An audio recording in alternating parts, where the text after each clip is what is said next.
Art వెనక ఉన్న story ఏంటి, ఇవన్నీ చెప్పి మనం ఇంక్లూడ్ చేయగలిగితే, అలాగే ప్రత్యేకించి ఏటి గొప్ప కావచ్చు, ఈచ్ అండ్ ఎవ్రీ ఒకసారి ఉదాహరణకి మనకి ఉప్పాటి చీర ఉంది.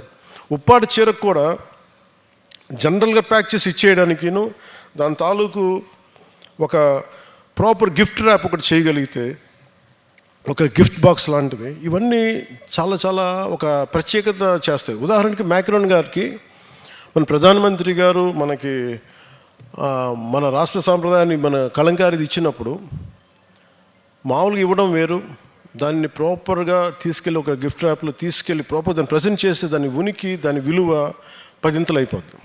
And there is a story behind, ఒక కథ ఉంటుంది దాని వెనక, ఆ కథను తెలియజేయడం. అలాగే కొత్త కొత్త ఇన్నోవేటివ్ కాన్సెప్ట్స్, చేసిన బొమ్మలే చేస్తే కొన్ని రోజుల తర్వాత మనిషికి సహజమైన గుణం మార్పు, కొత్తవి కోరుకుంటూ ఉంటాడు, చూసిందే కదా. అలా అందుకని ఎప్పటికప్పుడు కూడా ఇన్నోవేషన్ ఒకటి జరుగుతూ ఉండాలి, కొత్త ఐడియాస్ తోటి కొత్త బ్లెండ్ చేయటం కానీ ఇవన్నీ ఉండాలి. అంటే మనకి సుచిత్ర ఎల్లా గారు లాంటి వాళ్ళు, సుధామలిని గారు, లేదంటే రేఖారాణి గారు, ఇక్కడున్న మన విశ్వ గారు, ఇలాంటి మన హరిప్రసాద్ గారు, మీరు మరింతగా ఎక్కువ మందిని అర్థం చేసుకోగలిగే దీనిని ఇంకెంత, ఇప్పుడు మీరందరూ ఇంత కష్టపడుతూ ఉన్నారు, కార్పెట్లు మీరు నేస్తారు, ఆ కార్పెట్ వెనక మీకు ఒక ఏలూరులో మీరు కార్పెట్స్ చేస్తున్నప్పుడు ఒక స్టోరీ ఉంటుంది, ఇంతమంది పనిచేశారు దీని వెనక, ఇంత కష్టం ఉంది. అదే ఈ ఇరాన్లో కానీ యూరోప్లో కానీ ఎనీ ఫారిన్ కంట్రీలో దానికి ఒక చాలా అందంగా కథ చెప్తారు, ఇంత కష్టం ఉంది దీని వెనకాల. అప్పుడు మనం అది వస్తువు పట్టుకున్నప్పుడు దాని తాలూకు విలువ తెలుస్తుంది మనకి, ఇంత దీని వెనక ఇంత కథ ఉందనేది.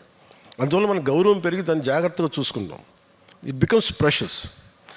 అలాగే నేనేం చెప్పానంటే, అందరితో మాట్లాడుతున్నప్పుడు మనకి ఉదాహరణకి మనకి ఇన్ని దాదాపు నా ఉప్పాడ దగ్గర నుంచి, చేనేతల దగ్గర నుంచి, మనకున్న హస్తకళల దగ్గర నుంచి ఒక్కొక్కటి ప్రత్యేకమైన గ్రామాలు, ఊర్లు ఉన్నాయి. ఈ ఊర్లని మనం వదిలేస్తున్నాం. కానీ నేనేమన్నానంటే, టూరిజం తోటి మీరు ఎందుకు అనుసంధానం చేయకూడదు? టూరిజంతో కానీ అనుసంధానం చేయగలిగి ఎవరైనా సరే, ఫారినర్స్ ఎవరైనా వచ్చి, లేదంటే విజిటర్స్ ఎవరైనా వచ్చి మీ షాప్స్కి వచ్చి, ఉదాహరణకి ఎక్కడో అరకులో ఉండే ఒక గ్రామాన్ని సౌరార్ట్కి సెంటర్గా చేయగలిగితే, ఎవరో ఇక్కడికి వెళ్ళి విదేశాలు ఉన్నవాళ్ళు కానీ, భారతదేశంలో ఉన్నవాళ్ళు కానీ వెతుక్కుంటూ వచ్చి ఆ పార్ట్ ఆఫ్ అరకు విజిటర్స్ ఎవరైనా వస్తే వాళ్ళు వెళ్ళి చూడగలరు, చూసి వాళ్ళ కష్టాన్ని చూసి అది కొనుక్కోవడం, సావినీర్స్గా తీసుకెళ్ళడం జరుగుతుంది. సో ఇలాంటి అన్నీ డిస్జాయింటెడ్గా ఉన్నాయి. నేను ఏం కోరుకుంటున్నానంటే, టూరిజం శాఖ, ఇవన్నీ కొన్ని పంచాయతీ పరిధిలో ఉన్నాయి కాబట్టి పంచాయతీ శాఖ, కొన్నేమో అర్బన్ శాఖలు ఉంటే, మున్సిపాలిటీ శాఖలు ఉంటాయి. ఇవి tourism, panchayat raj and forest department should come together and integrate to make sure that sufficient recognition will be there, right recognition will be there for each and every artisan. ప్రతి ఒక్క కళాకారుడికి గుర్తింపు ఉండాలి. ఈ 3 డిపార్ట్మెంట్స్ కలవాలి. అందుకని దీని మీద ఒక పేషీ అధికారులు కూడా చెప్పాను, ఒకసారి నేను ఒక మీటింగ్ పెడతాను, అందరినీ సంబంధిత అధికారులు అందరినీ ఒకసారి కూర్చోబెట్టి నేను దీని మీద ఒక ఇంటిగ్రేటెడ్గా కలిసి ఎందుకు అప్రోచ్ చేసే విధానంగా ఒకసారి మాట్లాడదామని ఈ సందర్భంగా మీకు కమిట్మెంట్ ఇస్తూ, అలాగే మన శ్రీమతి మన సుచిత్ర ఎల్లా గారికి ఇలాంటి నిజంగా వాళ్ళకి అవసరాలు లేవు, దే హ్యావ్ దేర్ ఓన్, వాళ్ళందరికీ వాళ్ళ వ్యాపారాలు ఉన్నాయి, అన్నీ ఉన్నా కానీ ఏదో మన సంస్కృతి కోసం మనం చేయాలి, మన కళాకారుల కోసం మనం చేయాలి, మీ జీవితాలు బాగుండాలని చెప్పి వీళ్ళందరూ స్వచ్ఛందంగా వచ్చారు. వాళ్ళకి ఏం డబ్బులు ఇచ్చేది ఏముండదు కానీ కేవలం మన కోసం తపన పడి వస్తారు. మనకి ఇక్కడ ఒక్కొక్కరు ప్రతి ఒక్కరు కూడా మీ జీవితాలు బాగుండాలని తపన తప్ప ఇందులో ఏది అదనంగా బాగుకునేది ఏమీ లేదు ఇక్కడ. సో వాళ్ళందరి సహచర్యంలో, వాళ్ళందరి ఆధ్వర్యంలో మన హస్తకళా రంగానికి చెందిన ప్రతి ఒక్కరికి పేరు ప్రతి కుటుంబాలకి మరింత మీ అభివృద్ధిని మరింత ముందుకు తీసుకెళ్ళేలా, మీ భవిష్యత్తు బాగా ఉండేలాగా మీ అందరినీ కూర్చొని ముందుకెళ్తాం ఖచ్చితంగా.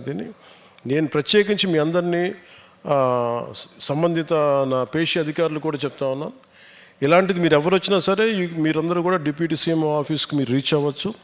నేను దీన్ని క్యాబినెట్కి, సోదరి సవిత గారికి, మేమందరం కూడా క్యాబినెట్లో కూర్చున్నప్పుడు ఖచ్చితంగా ఇది ప్రత్యేకించి దీన్ని ఇలాంటి సమస్యలు కానీ నేను క్యాబినెట్లో ప్రస్తావించి, అవసరమైతే దాన్ని అసెంబ్లీలో కొన్ని సమస్యలు ఏదంటే అసెంబ్లీలో ప్రస్తావించి మీ ప్రతి సమస్యకి, మీ బాగోగులకి, మీ భవిష్యత్తుకి, మీ బిడ్డల భవిష్యత్తుకి మేము అండగా ఉంటామని తెలియజేసుకుంటూ, నాకు ఈ అవకాశం ఇచ్చిన ప్రతి ఒక్కరికి పేరు పేరున ధన్యవాదాలు తెలుపుకుంటూ,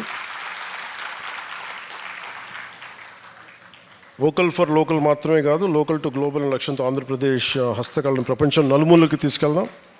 మన కళాకారుల చేతిలో ఉన్న ఈ సృజనాత్మకత ప్రపంచం గుర్తించే శక్తిగా మారాలి. అదే వారికి మనం ఇచ్చే నిజమైన గౌరవం తెలియజేసుకుంటూ ధన్యవాదాలు తెలుసుకుంటూ సెలవు తీసుకున్నాను. జై హింద్.